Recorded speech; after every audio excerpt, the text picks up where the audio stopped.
Hello everyone, I'm Corey Mitchell with TradeThatSwing.com, and this is your swing trading stock market outlook for the week of July 1st. If you're ever wondering where this article is with all the updated charts and everything, if you go to TradeThatSwing.com and you look under stocks, you go to stock market analysis and trades, and that's where you will find it.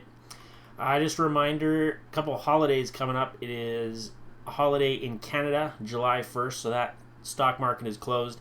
And then you have U.S. stock market closed on July 4th and an early close on July 3rd. So just a couple things to keep in mind. Shortened trading week. Let's get to what we're looking at. If you're wondering about some watch lists, there are some listed here. In terms of swing trading stocks, I have not been active recently for the reasons we will discuss, mainly just not great market conditions for me. That doesn't mean there haven't been stocks going up. Some have been doing well. The indices have been going up a little bit, but not all of them. So that's what we're going to look at, and I just prefer to stay away. I'm okay missing a little bit. What I don't want to happen is to get chopped up, we call it, when you're taking a bunch of trades and just none of them are working out. The conditions I discuss in these videos are the conditions that generally chop me up, and I want to avoid those situations. So if I end up giving up a little bit of profit to avoid big losses, that's totally okay with me. But these same methods, when the market's good, we hit it hard and hit it good during those periods where the conditions are good.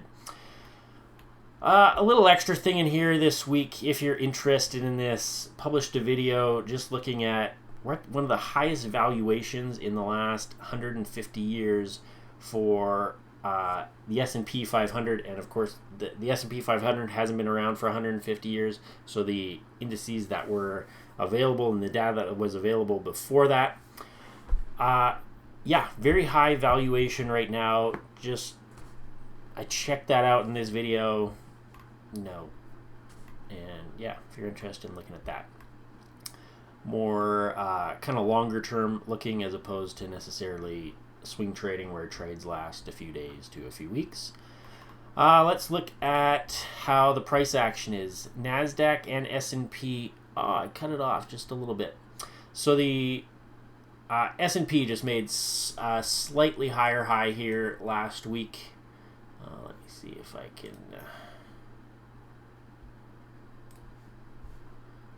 bring in this one.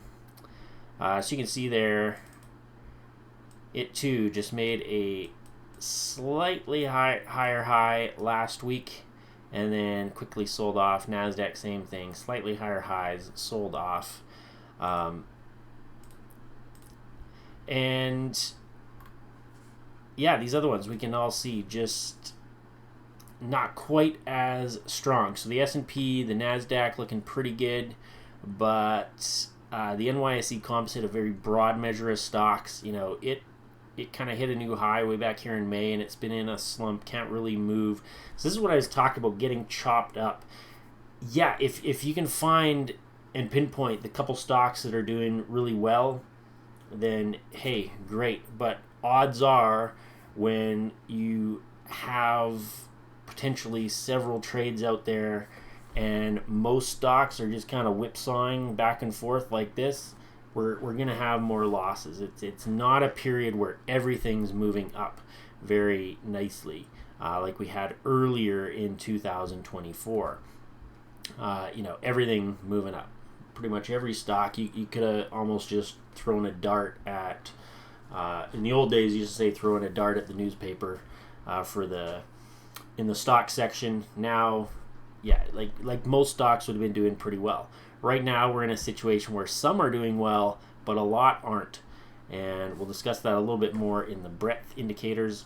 The Canadian market also lower, more of in like correction type phase, big sell-off. We've bounced a little bit, but still haven't mounted a big rally or anything like that. So overall, this just a little bit concerning. It's not an ideal scenario for the price action with these indices kind of diverging. I'm willing to wait this one out for a little bit. Bitcoin, a little bit of a condensed chart here, but just wanted to show the overall run it has been on. And I was really hoping that this would break out here. You know, you had this little pattern where it consolidated a bit, got near the prior highs, and I was hoping if it broke higher, we'd be on to the next leg. Instead, it broke lower, so I am out of Bitcoin. Held it for a long time, since this area down here in early 2023. And yeah, just willing to buy back in if it starts acting bullish. But what I don't want is if this continues to fall to, give back a big chunk of that profit. I'd also sold some at the original 69,000, which was the prior high, which we have been whipsawing around. So overall, had a nice trade, but I do like it still overall if we can start to get a little bit of bullish price action again. I think 100K could easily be hit. But that's just opinion. What matters is what the market's actually doing. And for that, I need to see something that would indicate we have some bullish price action. Right now, we are drifting lower. Gold, yeah, it was interesting a little while back. Not interesting to me anymore. Just this whipsaw price action of no interest to me right now. Market health indicators. Let's check out those. So there you can see the S&P had a nice run up, hit the new high last week, but then sold off a little bit. This line of no relevance, I just drew it into so that we can see this divergence here, which we'll get to in just a moment. So this top indicator, volume, not important to me at the moment. This upper indicator is how much the index moves in percentage terms each day. And during bull markets, it's very calm. You have low movement days. It has been like that for a very long time, indicating a bull market. Bear markets are characterized by big intraday drops. I've kind of set a level at if I see a 2% drop in a day, that is usually not a good sign. That means really heavy selling is coming in.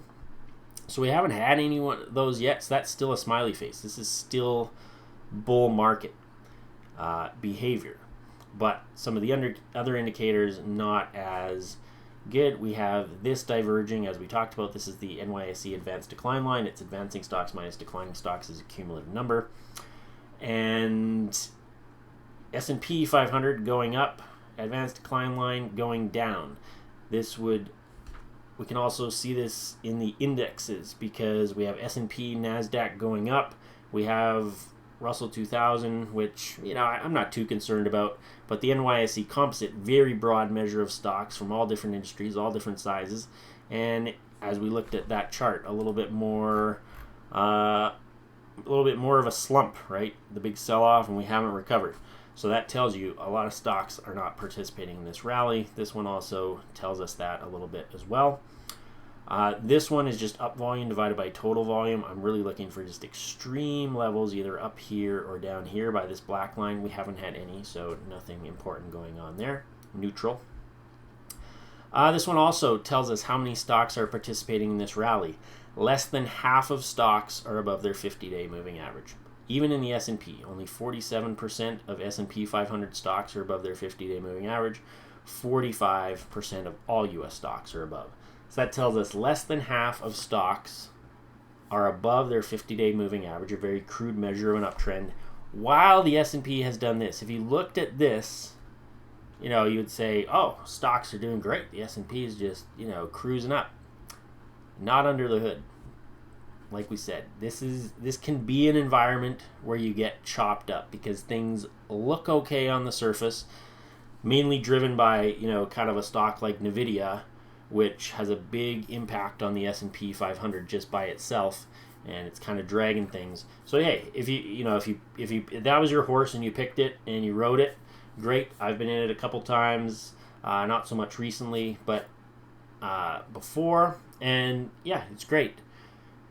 But if you're trading other things, you're more likely to get stuck in this situation where it's kind of, a lot of stuff's not really doing so good.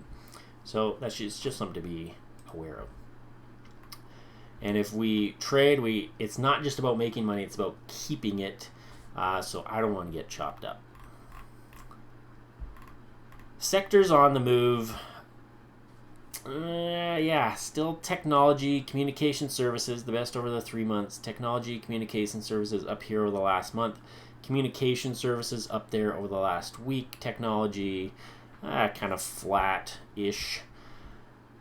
So those are kind of the main ones at the moment. Real estate also made a bit of a comeback last week. It was strong. We're seeing it as one of the top performers over the last month, but it's weaker over the last 3 months. So maybe kind of starting to push in there and be a little bit stronger performer.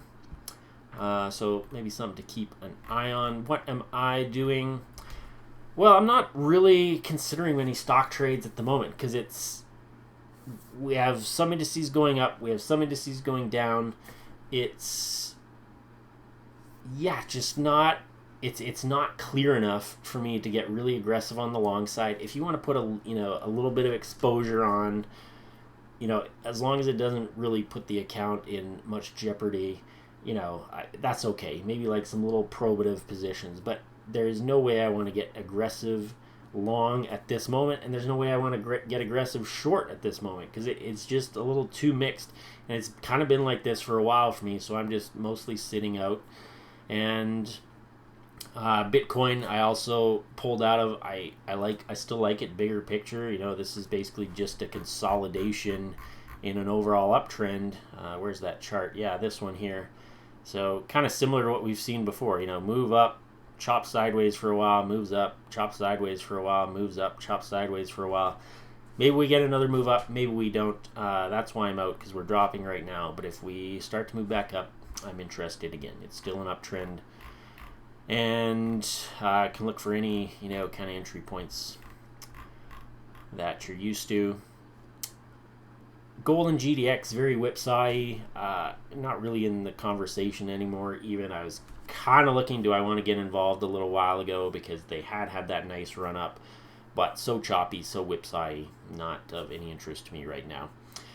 If you're interested in checking out day trading and check out the courses as well, there's always that option, because swing trading is more of this periods of heavy activity followed by periods of inactivity while we wait for market conditions, and day trading much more something to do pretty much every day. There are some days where we end up not trading because conditions aren't good in that either, but for the most part there is some action and a lot more potential each week, so you can always check out that. That's your swing trading stock market outlook for this week. Have a great shortened week and holiday out there.